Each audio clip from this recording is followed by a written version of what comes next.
but I never did it. He was somebody I looked up to because he had the courage to speak about this, and my sense hearing him speak was that Travis was not comfortable. He was not having a good time. He felt a sense of responsibility that he had to do this because it was important and because it was true. We all have choices. Travis, in my opinion, made the right choice. He came forward. I give him an A+ rating, if you will, for integrity, for intelligence, for aplomb, being able to handle himself under fire. How he could put up with some of the debunkers, I don't know, because they're nasty. I'm not sure I would be able to. Travis has withstood that for most of his life now, and as have the other participants in this, and they have all maintained the truthfulness of their story without embellishment all the way through to the present day. I admire him and Mike for all the time.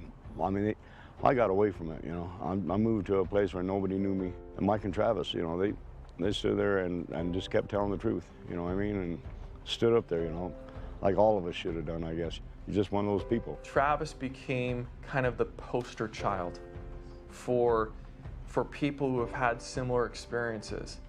It allowed them to see somebody who's overcome the most intense ridicule and focus that you can in the public eye, and to come out and stand back up and say, look, I did question everything that I kind of knew about, you know, who I was and how I fit into the universe, but I put it back together and I'm okay with it. And now Steve's doing quite a bit, I guess. What changed my feelings? Yeah, because you said you hated Travis for a while after this happened. We're on tape here, dude. My wife and my kids, they told me, you know, you got to forgive Travis what happened. You can't blame him for all this, and they believe that, you know, it's time to heal. You all have a story to tell, and people should be, you know, should know about it. But if you don't come out and tell your story, somebody else is going to tell it for you.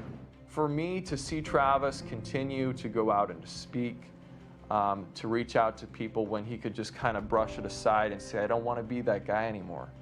I don't want to be known as the guy who was abducted. I just want to forget about it. But instead, he's embraced it. And that speaks very highly of him, because if not to serve him, I think it's helped a lot of other people. He certainly rose to the occasion. He certainly